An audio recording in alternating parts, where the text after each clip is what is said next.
So what you see here is a barrel stove kit, and there are actually composed of two elements for this case because we're gonna build a double drum, and the idea is to be able to use the maximum amount of heat coming from a little bit of wood. That's kind of the idea, instead of just kind of wasting all the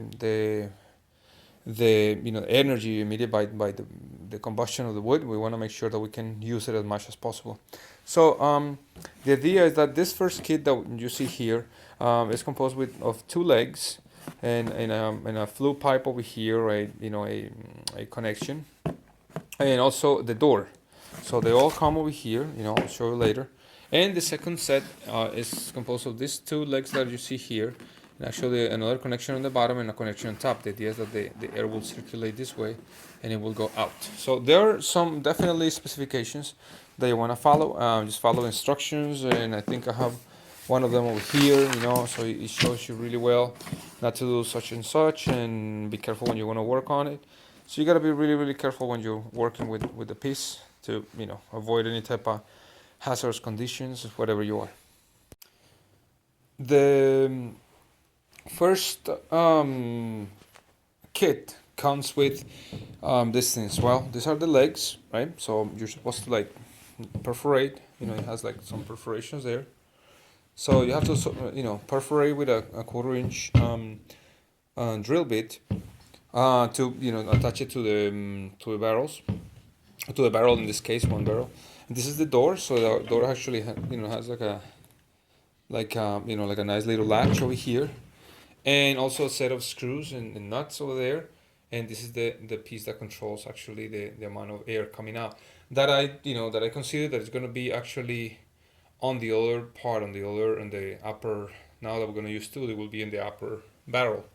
And then in the other kit actually comes the attachment from one barrel to the other. Actually two, one in front and one in the back, and also two of the flue pipe connections. Because we want to make sure that we lined up really well the line connection, so we can put a little piece of the pipe that is going to be here.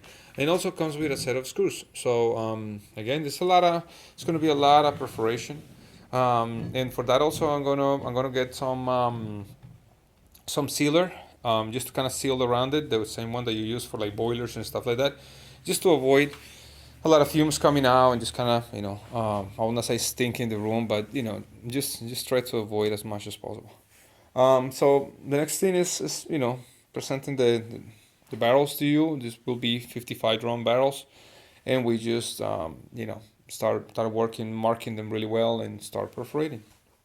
Okay, so what I have here is the first step. Now this is going to be the bottom drum, and as you can see, this is the door. So you want to just trace the door around, but the inside of the door, not the outside, because obviously you're going to need to fasten the door around with screws, a lot of screws. So you're going to use a quarter-inch drill bit and then put it around. And I actually got some fireproof sealer or whatever, so I'm going to just put it around so no smoke comes out. But also in the bottom, I'm going to use the bottom. If you notice that it's kind of lined up with that opening. And although this thing has a trace to cut the vent and grill, I'm going to use the bottom. I had another stove before that was really good. I just gave it away to a friend of mine. But it looks like just that intake is good enough and it's fine. You may want to get like a cover, a little cap for it. It's fine, just kind of find the same material to put it in there. So I'm going to cut it with a grinder. I have some safety glasses on. Also have masks in there, so I'm going to use a mask that I have, and also obviously gloves that I'm using. I just took one out. But I'm going to show you in a moment how the cutout works.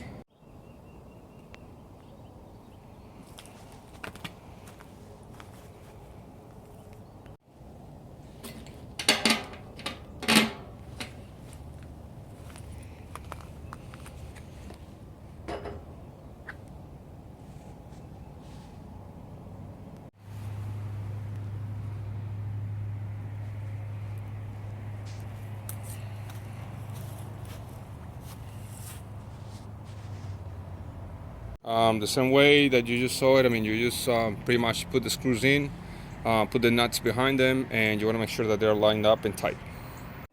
Okay, so now that you have the legs and stuff, the next thing that you want to do is actually the pipe, the flue pipe. If you have one set, it comes like this for one heater, which is kind of good.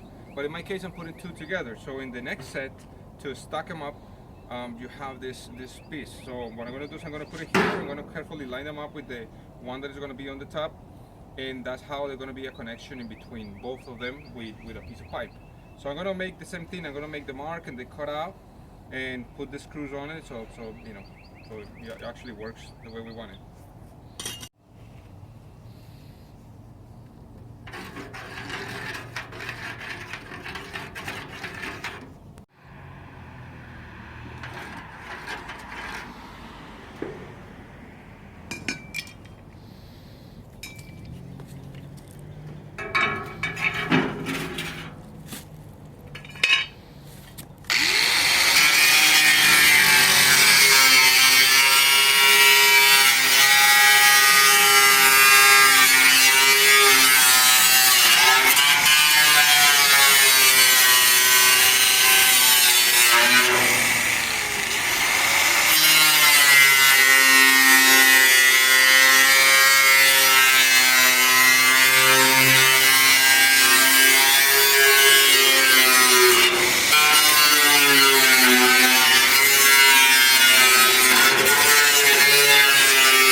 Okay, so as you can see now, we have the two legs, and they're a little tricky.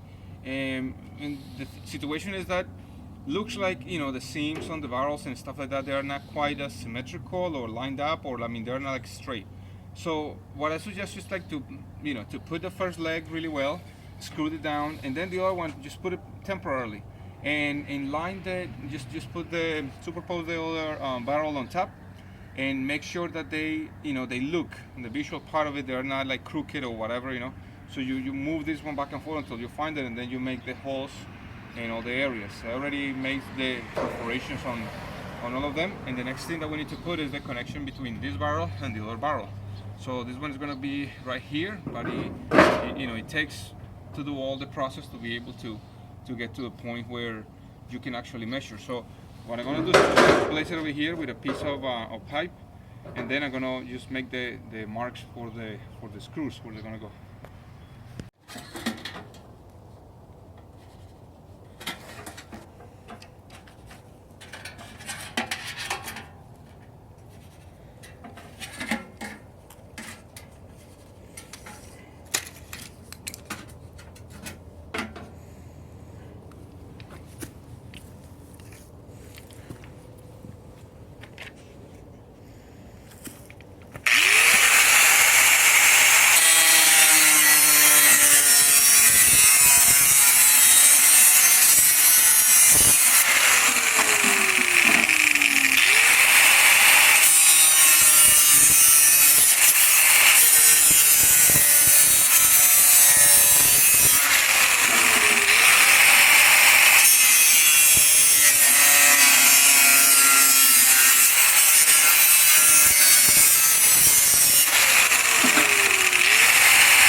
Okay, so what you can see here is the final connection. Really quick is that the obviously the fire is going to be here on the bottom. That's how you're going to feed the wood. It's going to collect all the heat over here, radiated through the entire thing. The smoke is going to come over here, so more heat. It's going to stay here, and it's going to heat up more of the entire surface. Then it's going to come out through this flue pipe. So this part normally comes with the bottom kit, and I put it over here so it's a little more convenient for you to operate. I'm going to cover this with a lid, but it's better to have it like that, so you can actually clean it out, service this thing once in a while, because when you're working with this, obviously all the fumes and the type of material that can accumulate can cause problems. So what I have over here, you saw it a moment ago, it's a fire blocker sealer. This thing goes to like 1382 Fahrenheit, so it's a really good material to work with. And since I have this corrugated finish here, this one is fairly smooth. I'm just going to make sure that I can see all that, so kind of smoke doesn't come out and doesn't stink the entire room with smoke, which is not that bad, but I mean, you don't want excessive amount of stuff. So I'm going to put this here, put all the screws, so you can see all the little holes over here, so I'm going to just put all the screws, seal it up. Then, the other piece of pipe is going to come from here to the window to where I'm going to exhaust this out, or to wherever you want to exhaust it. I'll explain to you a little bit in a moment.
So as you can see, the piece was assembled already.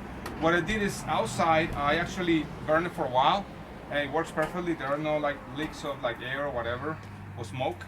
And you want to burn it outside, an enclosed area, because sometimes you have like the residue of any oil or the paint that was on the original barrel. So you want to make sure that you get rid of them. I rinsed them out really well, and maybe in a few weeks I'm gonna just go ahead and put like a heat paint on it. I just want to make sure that I get rid of all the dust and all the stuff before I do it. Obviously I'm gonna brush it more with like a steel brush and all that, but it works really well. I'll show you later on. I'll give you a follow-up of how it looks like, how it works. Obviously when you're working with this on the inside, you gotta be really careful in not getting it too close, because this thing will get really hot. So it has to be under supervision every time that you try to turn it on. Obviously keep it away from children, pets and all that, because it gets extremely hot. And in my case, what I'm doing is I'm putting like a small subfloor with a concrete board that will repel the temperature, just to make sure that I'm gonna heat up any type of wood surface or whatever. So this is pretty much it. I mean, normally you can use it in like workshops and stuff like that, really great, with small little pieces of like oak or hickory or other woods than pine, because pine creates a such that will resin that will stay on the piping, and it will actually combust. So I will give you a follow-up and explain a little bit more about that in another video. So thank you so much for watching. I hope this video will help you understand how you can actually put your heaters together with fairly inexpensive ways. And that's it. So I'll see you in the next one. Bye.